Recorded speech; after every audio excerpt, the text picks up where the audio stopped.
Hi guys, welcome to world cinema இன் தமிழ். நான் உங்கள் தமிழ் நண்பன். இன்னைக்கு நம்ம பார்க்க போற படம் என்னன்னா 90sல வெளிவந்த த்ரில்லர் கம் ஹாரர் மூவியான பரீட் அலைவ் அப்படின்ற ஒரு படத்தை தான் இப்போ நம்ம பார்க்க போறோம். இந்த படத்தோட ஒன்லைன் ஸ்டோரி என்னன்னு பாத்தீங்கன்னா, கிளின்ட் ஜோவானா அப்படின்னு சொல்லி ரெண்டு மேரேஜ் ஆன கப்பல்ஸ் இருக்காங்க. கிளின்ட் தன்னோட மனைவி ஜோவானா மேல அளவு கடந்த அன்பு வச்சிருக்காரு. ஆனா ஜோவானாக்கு கிளின்ட் மேல இருக்கிற பணத்து மேலதான் கண்ணா இருக்கு. அதே நேரத்துல ஜோவானாக்கு கோர்ட்லாண்ட் அப்படின்ற ஒரு டாக்டர் கூட தொடர்பு இருக்கு. ஒரு கட்டத்துல ரெண்டு பேரும் சேர்ந்து கிளின்ட்டை கொன்னு அவரோட பாடியை புதைச்சிடுறாங்க. அவர் மறுபடியும் எப்படி உயிர் வந்து இவங்க ரெண்டு பேரையும் பழித்திக்கிறாங்கிறது தான் இந்த படத்தோட கதை. நீங்க என்னோட சேனலுக்கு புதுசா இருந்தா மறக்காம என் சேனலை சப்ஸ்கிரைப் பண்ணுங்க ஃப்ரெண்ட்ஸ். அதே நேரத்துல இந்த வீடியோக்கு ஒரு லைக் போட்டுருங்க. இப்போ வாங்க நம்ம வீடியோக்குள்ள போலாம். படம் ஒரு கன்ஸ்ட்ரக்ஷன் சைட்ல ஆரம்பிக்குது. அங்க நமக்கு படத்தோட ஹீரோ கிளின்ட்ட காட்டுறாங்க. அவர் ஒரு சக்சஸ்ஃபுல்லான கான்ட்ராக்டரா இருக்காரு. அவர் தன்னோட ஆபீஸ்ல இருந்து தன்னோட அழகான மனைவி ஜோவானாக்கு போன் பண்ணி ஜோவானா வெளியூர் போறதுனால தான் வீட்டுக்கு சீக்கிரமா வந்துடுறேன்னு சொல்றாரு. ஆனா இதை பார்க்கும்போது நமக்கு அவர் மேல இவங்களுக்கு இன்ட்ரெஸ்டே இல்லாத மாதிரி தான் தெரியுது. அப்ப கிளின்ட்ட பாக்குறதுக்கு சில விசிட்டர்ஸ் வராங்க. அதே நேரத்துல ஜோவானா வீட்டை விட்டு வெளியே போகும்போது அவங்க வீட்டோட நாய் குலைச்சுக்கிட்டே இருக்கு. அந்த சீன் கட் ஆகி அப்படியே ஷிஃப்ட் ஆகும்போது கிளின்ட் வேலையை முடிச்சிட்டு கார்ல வந்துட்டு இருக்கும்போது அந்த ஊரோட ஷெரீஃப் சாம் கிளின்ட்டோட காரை நிறுத்தி அவர்கிட்ட பேச ஆரம்பிக்கிறாரு. அவங்க ரெண்டு பேரும் ஃப்ரெண்ட்ஸ்ன்றத நமக்கு காட்டுறாங்க. அவர் கிளின்ட் கிட்ட இந்த வீக்கெண்ட் ஃபிஷிங் போறதுக்காக வர சொல்லி கேக்குறாரு. கிளின்ட்டோட மனைவியும் இந்த வீக்கெண்ட் வெளியூர் போறதுனால அவர் ஃப்ரீயா தான் இருப்பேன், நம்ம போலான்னு சொல்லிடுறாரு. வீட்டுக்கு வந்த கிளின்ட் தன்னோட நாய் டியூக்க வெளியே ஓபன் பண்ணி விட்டுட்டு அது கூட கொஞ்ச நேரம் விளையாடிட்டு இருக்காரு. ஜோவானாக்கு கிளின்ட் வீட்டுக்கு வந்ததை நினைச்சு ஒரு சந்தோஷமே இல்லாத மாதிரி தான் நமக்கு காட்டுறாங்க. அவங்களுக்கு ஒரு டாக்டர் கூட அப்பாயின்மெண்ட் இருக்கிறதுனால கொஞ்சம் சீக்கிரமாவே கிளம்பணும் அப்படின்னு சொல்லிட்டு கிளின்ட் கிட்ட சொல்லிட்டு இருக்காங்க. அப்போ கிளின்ட் ஜோவானா கிட்ட தன்னோட பிசினஸ் ஒருத்தர் 1.5 கோடி ரூபாய்க்கு வாங்குறேன்னு சொல்றாருன்னு சொல்லிட்டு இருக்காரு. ஆனா அதே நேரத்துல அந்த டீலுக்கு நான் ஒத்துக்கலன்னு சொல்றாரு. இதை கேட்ட ஜோவானாக்கு செம்ம கடுப்பாகி, நல்ல பணம் தானே, பிசினஸ் விக்கலாமேன்னு சொல்லும்போது நான் கஷ்டப்பட்டு ஆரம்பிச்ச பிசினஸ் நான் எதுக்காக விக்கணும்னு சொல்லி கிளின்ட்டும் ஜோவானா கிட்ட ஆர்கியூ பண்றாரு. இதை கேட்டு கோவமான ஜோவானா, அந்த பணம் இருந்தா நம்ம மறுபடியும் நியூயார்க்கு போய் வாழலாம்னு சொல்லிட்டு இருக்காங்க. இதுல இருந்து நமக்கு என்ன தெரியுதுன்னா, ஜோவானாக்கு இந்த இடமே பிடிக்காத மாதிரி தான் காட்டுறாங்க. நகர வாழ்க்கையில இருந்து தள்ளி வரதுக்காக தான் கிளின்ட் 2000 மைல் கடந்து இந்த இடத்துல வந்து வாழ்ந்துட்டு இருக்காரு. இதனால ரெண்டு பேருக்குள்ளேயும் ஆர்குமெண்ட் ஆகி ஜோவானாவும் தன்னோட கார் எடுத்துக்கிட்டு வீட்டுல இருந்து கிளம்பிடுறாங்க. அந்த காரும் கிளின்ட் சம்பாரிச்சு வாங்கி கொடுத்ததுதான். இருந்தாலும் எல்லா முடிவையும் ஜோவானா தான் அந்த வீட்டுல எடுத்துட்டு இருக்காங்க. அடுத்த சீன்ல கிளின்ட்டும் சாமும் ஃபிஷிங் பண்றதை காட்டிட்டு இருக்கும்போது லைஃப் எல்லாம் எப்படி போயிட்டு இருக்குன்னு சாம் கேக்குறாரு. அதுக்கு கிளின்ட் பதில் சொல்லும் போது, நல்லா தான் போயிட்டு இருக்கு, ஆனா ஜோவானா ஒரு சிட்டி கேர்ள்ன்றதுனால இந்த ஊருக்கு அவளுக்கு அட்ஜஸ்ட் பண்றதுக்கு கொஞ்சம் நேரம் ஆகுதுன்னு சொல்லிட்டு இருக்காரு. அதே நேரத்துல ஜோவானாக்கு கோர்ட்லாண்ட் அப்படின்ற ஒரு டாக்டர் கூட அஃபர் இருக்க மாதிரி காட்டுறாங்க. அந்த டாக்டர் அவங்க கிட்ட சிட்டிக்குள்ள ஒரு கிளினிக் ஓபன் பண்ணி அதுக்கு ஜோவானாவோட பேரை வைக்கிறதா சொல்லிட்டு இருக்கும்போது இதுக்கு கிளின்ட் கொஞ்சம் தடையா இருப்பாருன்னு சொல்லி ரெண்டு பேருக்குமே தெரியுது. அப்போ அந்த டாக்டர் என்ன சொல்றாருன்னா, அவரு ஒரு விதமான மீனோட உடம்புல இருந்து ஒரு விஷத்தை எடுத்து வச்சிருக்கிறதாகவும் அது உடம்புல செலுத்தினா உடனே ஹார்ட் அட்டாக் வந்து அவங்க இறந்துருவாங்கன்னு சொல்லிட்டு இருக்காரு. இந்த விஷத்தை வச்சு கிளின்ட்ட கொல்லலாம்னு அவங்க ரெண்டு பேரும் பிளான் பண்றாங்க. டாக்டரும் ஜோவானா கிட்ட கிளின்ட் சாப்பிடுற உணவுல இதை கலக்க சொல்லி அவங்களுக்கு அந்த விஷ பாட்டில கொடுத்துறாரு. அங்க இருந்து கிளம்பி வீட்டுக்கு வந்த ஜோவானா தன்னோட பேக்ல இருந்து அந்த விஷ பாட்டில தேடுறாங்க. அது ஆக்சிடென்டலா கீழே விழுந்து கொஞ்சமா சிந்திடுது. உடனே அவங்க அந்த பாட்டில் எடுத்து அவங்க வீட்டுல இருந்து ஒரு லாண்டரி பேக் உள்ள வச்சிடறாங்க. ஆனா அந்த பாட்டில் இப்ப கண்டினியூவா லீக் ஆயிட்டு இருக்கிற மாதிரி நம்மளுக்கு இப்போ காட்டுறாங்க. கிளின்ட்டும் வேலையை முடிச்சு வீட்டுக்கு வரும்போது ஜோவானா தனக்காக டின்னர் செஞ்சு வச்சதை பார்த்துட்டு குளிச்சு ஃப்ரெஷ் ஆயிட்டு வரேன்னு சொல்லி அங்க இருந்து போறாரு. இதுதான் சரியான நேரம்னு சொல்லி ஜோவானாவும் அந்த லாண்டரி பேக்ல இருந்தது விஷ பாட்டில் எடுத்து கிளின்ட் குடிக்க போற வைன்ல அந்த விஷத்தை கலந்துடுறாங்க. அந்த நேரத்துல அங்க வந்த கிளின்ட் அந்த டேபிள்ல இருந்து 2 வைன் கிளாஸையும் எடுத்துட்டு போயிடுறாரு. இப்போ எந்த கிளாஸ்ல விஷம் கலந்ததுன்னு சொல்லி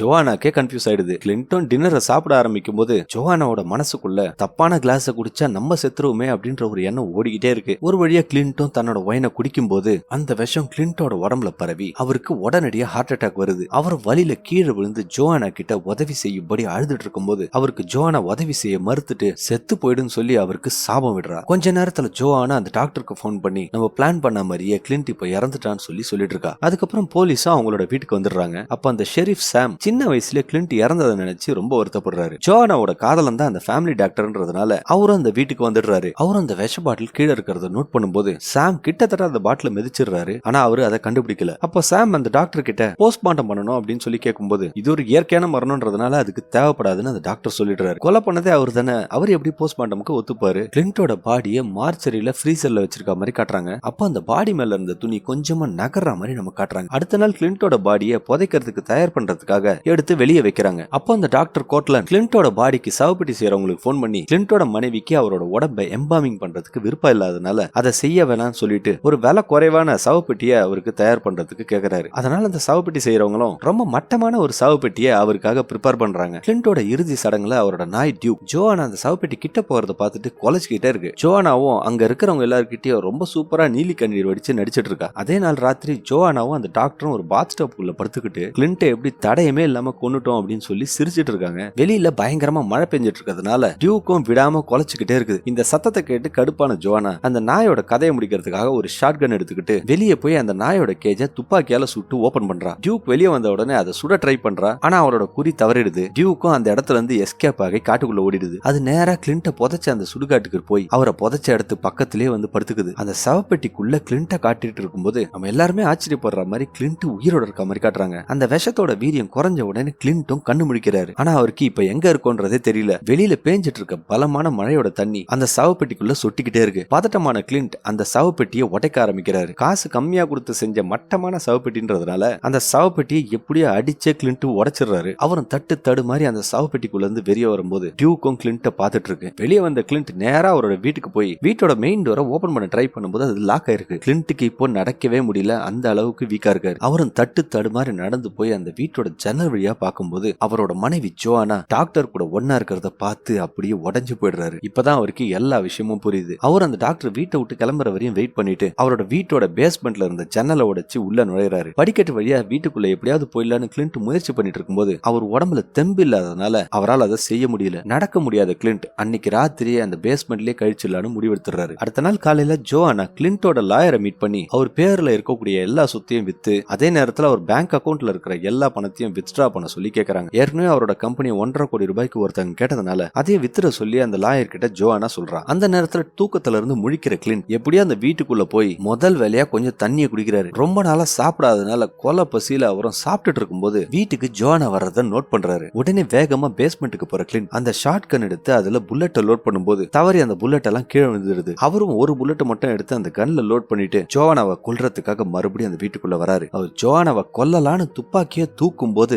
சடனா அந்த வீட்டுக்கு அவரோட ஃப்ரெண்ட் ஷெரீஃப் சாம் வராரு. அதை பார்த்த கிளின்ட் வீட்டுக்குள்ள ஒளிஞ்சுக்கும் போது சாம் ஜோவானா கிட்ட அவங்க வீட்டுக்கு வெளியே ஃபார் சேல்னு போட்டிருக்க போர்டை பத்தி பேசலாம்னு சொல்லி வந்திருக்காரு. ஜோவானாவும் சாம் கிட்ட இந்த வீட்டுல இருக்கும்போது எனக்கு கிளின்ட்டோட ஞாபகம் வந்துட்டே இருக்கு, அதனால இந்த வீட்டை நான் விக்கலான்னு முடிவு பண்ணிருக்கேன்னு சொல்லி சாம் கிட்ட மழுப்பிடுறா. அதே நேரத்துல கிளின்ட்டோட பிசினஸையும் வித்ததை பத்தி சாமுக்கு தெரிய வந்ததால சாம் டவுட்டா ஜோவானா கிட்ட அதை பத்தியும் கேக்குறாரு. அதுக்கும் ஜோவானா ஏதோ மழுப்பலான பதில் சொல்லி அவரை கலப்பலான்னு நினைக்கும் போது அந்த டாக்டர் கோட்லாண்ட் அங்க வீட்டுக்கு வராரு. அவரு ஷெரீஃப் சாம பார்த்த உடனே நிலமெல்லாம் எப்படி இருக்குன்னு பாத்துட்டு போவதான் நான் வந்தேன்னு சொல்லி மழுப்பிடுறாரு. அவங்க ரெண்டு பேரும் அந்த ஷெரீஃப் கிளம்புறதுக்காக ஜன்னல் வழியா பாத்துட்டு இருக்கும்போது அவங்கள கிளின்ட் பின்னாடி இருந்து பாத்துட்டு இருக்காரு. ஆனா அவரோட துப்பாக்கில இப்ப ஒரே ஒரு புல்லட் தான் லோட் பண்ணிருக்கிறதுனால இன்னொரு புல்லட் எடுக்கிறதுக்காக மறுபடியும் அவரு பேஸ்மெண்ட்டுக்கு போறாரு. ஜோவானா அந்த டாக்டர் கிட்ட அந்த ஷெரீஃப்க்கு சந்தேகம் வந்துட்டதாகவும் அதனால நம்ம உடனே இங்க இருந்து கிளம்பி ஆகணும் அப்படின்னு சொல்லிட்டு இருக்கும்போது இன்னும் ஒரு நாள் பொறுமையா இருப்போம், நம்ம கைக்கு அந்த பணம் வந்த உடனே நம்மள இந்த வீட்டை விட்டு கிளம்பிடலான்னு சொல்லி கன்வின்ஸ் பண்ணிடுறாரு. அதே நேரத்துல அவரு ஜோவானா கர்ப்பமா இருந்தப்ப தனக்காக கிளின்ட்டோட குழந்தைய கலைச்சதை பத்தி பேசிட்டு இருக்கும்போது அதை கிளின்ட் கேட்டுட்டு கோவத்தோட உச்சத்துக்கே போயிடுறாரு. அந்த துப்பாக்கியில இருந்த தோட்டாவெல்லாம் வெளியே எடுத்துட்டு அவரு இவங்களை இவ்வளவு ஈஸியா கொண்டுடக்கூடாது, டார்ச்சர் பண்ணி தான் கொல்லணும்னு முடிவெடுக்கிறாரு. அன்னைக்கு ராத்திரி ஜோவானா தூங்கிட்டு இருக்கும்போது கிளின்ட் தன்னோட காயத்தெல்லாம் சுத்தம் பண்ணி அதுக்கு பேண்டேஜ் எல்லாம் போட்டுடுறாரு. அடுத்த நாள் காலையில சில பேர் கிளின்ட்டோட வீட்டுக்கு வந்து ஒரு பெட்டி நிறைய பணத்தை கொடுத்து அவரோட பிசினஸையும் வாங்கிடுறாங்க. அவங்களும் அப்படியே சோகமா இருக்கிற மாதிரி அவங்க முன்னாடி நடிச்சுட்டு அவங்க எல்லாம் போன அப்புறம் ஜோவானா அந்த பணப்பெட்டியை வச்சுக்கிட்டு தலைக்கால் புரியாம ஆடிட்டு இருக்கான். அதே நேரத்துல அந்த ஷெரீஃப் கிளின்ட்ட புதைச்ச இடத்துல அவரோட பாடி இல்லாததை பார்த்துட்டு அவரோட பாடியை யாராவது தோண்டி எடுத்திருக்கணும், இதை நம்ம கண்டுபிடிக்கிற வரைக்கும் இந்த விஷயம் யாருக்கும் தெரியக்கூடாதுன்னு சொல்லிட்டு இருக்காரு. வீட்டுல பணத்தை வச்சுக்கிட்டு சந்தோஷம் தலைக்கேறி போயிருக்க ஜோவானா அவளோட பாத்ரூம்குள்ள போய் பார்க்கும்போது யாரோ ஏற்கனவே அந்த பாத்ரூம்குள்ள வந்துட்டு போன மாதிரி தடயங்கள்லாம் இருக்கு. உடனே அவ அந்த டாக்டருக்கு போன் பண்ணி அவர் அந்த போன் எடுக்காதனால தன்னோட வீட்டுக்குள்ள யாரோ இருக்கிறதா சொல்லி ஒரு வாய்ஸ் மேல் அமைச்சிடுறா. தன்னோட பாதுகாப்புக்காக பேஸ்மெண்ட்ல இருக்கிற கன் எடுக்கிறதுக்கு ஜோவானா முடிவு பண்றா. அந்த நேரத்துல திடீர்னு டியூக் அங்க வந்து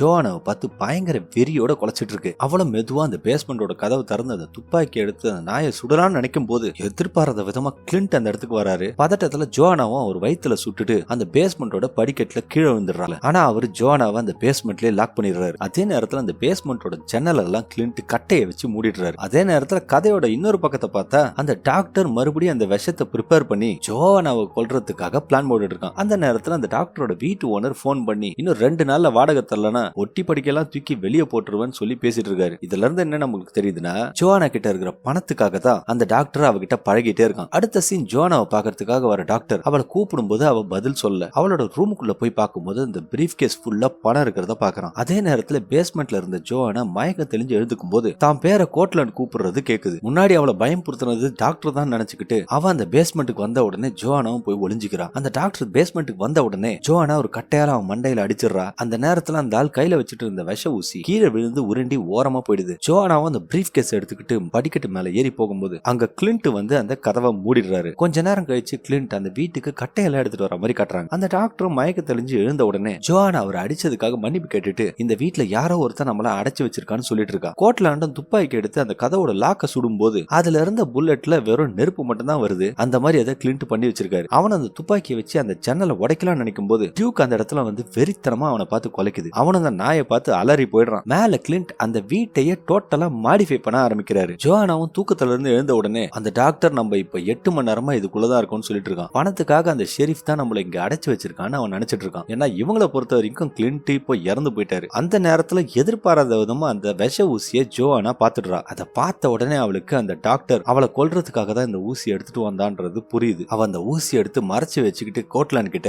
அவளை உண்மையிலேயே லவ் பண்றதா இருந்தா எல்லா பணத்தையும் எரிக்க சொல்லும் போது அதெல்லாம் முடியாதுன்னு கோட்லாண்ட் சொல்லவே அந்த விஷ ஊசியை காமிச்சு இது என்னன்னு அவ கேட்கும் போது அந்த டாக்டர் ஜோவானா கிட்ட ஆமா நான் பணத்துக்காக தான் அவங்க கூட பழகணும்னு சொல்றான். உடனே அவங்க ரெண்டு பேருக்கும் ஒரு பயங்கரமான சண்டை நடந்துட்டு இருக்கு. அப்ப அந்த டாக்டர் அந்த விஷ ஊசியை எடுத்து ஜோவானுக்கு போடலாம் நினைக்கும் போது அந்த பேஸ்மெண்டோட கதவு மெதுவா திறக்குது. இதை அவங்க ரெண்டு பேரும் பாக்குறாங்க. நம்மளோட சண்டையை அப்புறம் வச்சுக்கலாம்னு முடிவு பண்ண ரெண்டு பேரும் அந்த கதவு வழியா வெளியே போகும்போது அந்த வீடு முழுக்க கட்டைகளை வச்சு மாடிஃபை பண்ணிருக்கிறத பார்த்து அதிர்ச்சி அடைறாங்க. அவங்களும் அதுல இருந்து எப்படியாவது தப்பிச்சிடலான்னு முயற்சி பண்ணாலும் மறுபடியும் அவங்க தொடங்கின இடத்துக்கே தான் வந்துட்டு இருக்காங்க. அந்த வீட்டையே ஒரு பசில் மாதிரி கிளின்ட் பண்ணி வச்சிருக்காரு. கிளின்ட்டோட கேஸ நினைச்சுக்கிட்டே தூக்க வராத ஷெரீஃப் அந்த சவப்பட்டியை திறந்து பார்த்துட்டு அதுல இருந்த ஓட்டைய உத்து கவனிக்கிறாரு. அதை பார்க்கும்போது அவருக்கு எதுவும் வெளியில இருந்து உள்ள வந்த மாதிரி தெரியல. மாறா ஏதோ உள்ள இருந்து வெளியே போன மாதிரி தான் தெரியுது. அதை ட்ரை பண்றதுக்காக அந்த சவப்பெட்டியில குத்தி ஓட்ட போடுறாரு. மறுபடியும் அந்த வீட்டை காட்டும் போது ஜோவானாவும் அந்த டாக்டரும் ஒருத்தருக்கு ஒருத்தர் மாத்தி ஆர்கியூ பண்ணிட்டே இருக்காங்க. அப்ப திடீர்னு அவங்க ரெண்டு பேருக்கும் நடுவில் ஒரு செவுரு வந்து மூடிடுது. அந்த நேரத்துல அந்த டாக்டருக்கு மட்டும் ஒரு வழி தெரிஞ்ச உடனே அவனும் வெளியே போலான்னு ட்ரை பண்ணும்போது தூரத்துல ஒரு உருவம் நிக்கிறத பார்த்துட்டு அது அந்த ஷெரீஃப் தான் நினைச்சுக்கிட்டு அந்த பணத்துல ஒரு பங்கு கொடுக்கறதா சொல்றான். அந்த நேரத்துல தான் கிளின்ட் தன்னோட முகத்தை காட்டுறாரு. இதை பார்த்துட்டு பதறி போன அந்த டாக்டர் தவறி கீழே விழும்போது அந்த சிரிஞ்சிலே விழுந்துடுறான். அதுல இருந்த மருந்தும் இப்ப அந்த டாக்டருக்குள்ள போயிடுது. கொஞ்ச நேரத்துல ஜோவானாவோட கதவு திறந்த உடனே அங்க முகத்துல ஷீல்டு போட்ட கிளின்ட்ட பார்த்த ஜோவானா பயந்து போய் ஒரு ஓட்ட மூலமா தப்பிச்சு ஓட ஆரம்பிக்கிறா. அவ அந்த பொந்துக்குள்ள தவழ்ந்து போயிட்டு இருக்கும்போது கடைசியில அது ஒரு டெட் எண்டா இருக்கு. அதே நேரத்துல ஒரு கதவு வந்து அவளோட பின்பக்கம் மூடிடுது. இப்ப ஜோவானா அந்த பொட்டிக்குள்ள டிராப் ஆயிடுறா. அந்த நேரத்துல ஜோவானா கிட்ட கிளின்ட் வந்து அந்த கட்டையில இருக்கிற கேப் வழியா பேச ஆரம்பிக்கிறார். அவருக்கு பண்ண துரோகத்துக்கு எல்லாத்துக்குமே இதுதான் தண்டனைன்னு சொல்லி இறந்த அந்த டாக்டரோட பாடிய ஜோவானா பக்கத்திலேயே போட்டுட்டு கூடவே அந்த பணம் எல்லாத்தையும் உள்ள கொட்டிட்டு அதை ஒரு சவப்பெட்டி மாதிரி ஆணி அடிச்சு மூடிடுறாரு. அதுக்கப்புறம் அந்த வீடு முழுக்க பெட்ரோல் ஊத்தி கொளுத்துற கிளின்ட் அவங்க ரெண்டு பேர் இருக்கிற பெட்டியை மட்டும் கார்ல வச்சுக்கிட்டு டியூக்கையும் கூட்டிட்டு அங்க இருந்து கிளம்பிடுறாரு. கொஞ்ச நேரம் கழிச்சு சாமும் அந்த வீட்டுக்கு வரும்போது அந்த வீடு முழுக்க எரிஞ்சிட்டு இருக்கு. காலையில அந்த தீயெல்லாம் அணைஞ்ச உடனே அந்த ஃபயர்மேன் அங்க எந்த பாடியும் கிடைக்கலன்னு சொல்லி சாம் கிட்ட சொல்லிட்டு இருக்காங்க. அங்க இருந்து கிளம்புற சாம் நேரா கிளின்ட்ட புதைச்சு அந்த சுடுகாட்டுக்கு வராரு. அங்க கிளின்ட் நிக்கிறத பார்த்துட்டு உன்னை யாருன்னே எனக்கு தெரியாது, ஆனா நீ இந்த ஊர்லயே இருக்க கூடாதுன்னு சொல்லிடுறாரு. அவருக்கு நடந்த விஷயம் எல்லாம் புரிஞ்சதுனாலதான் கிளின்ட்டுக்கு சப்போர்ட் பண்ணி பேசுறாரு. கிளின்ட்டும் அங்க இருந்து கிளம்பும் போது அப்படியே அந்த சவப்பெட்டிக்குள்ள ஜூம் பண்ணி காட்டுறாங்க. உள்ள நிறைய பணம், அதோட அந்த செத்து போன டாக்டரோட உடம்போட உயிரோட இருக்கிற ஜோவானா அங்க கதறி அழறா. அப்படியே படமும் முடியுது. ஓகே ஃப்ரெண்ட்ஸ், படம் உங்களுக்கு பிடிச்சிருக்கோன்னு நம்புறேன். என்னோட சேனலுக்கு சப்ஸ்கிரைப் பண்ணி தயவு செஞ்சு உங்களோட சப்போர்ட்டை எனக்கு கொடுங்க. இதே போல சூப்பரான வீடியோக்களை கூடிய விரைவில் நான் உங்களுக்கு தரேன். அதுவரை உங்களிடமிருந்து விடைபெறுவது உங்களுடைய தமிழ் நண்பன். இது உங்கள் வேர்ல்ட் சினிமா இன் தமிழ். நன்றி, வணக்கம்.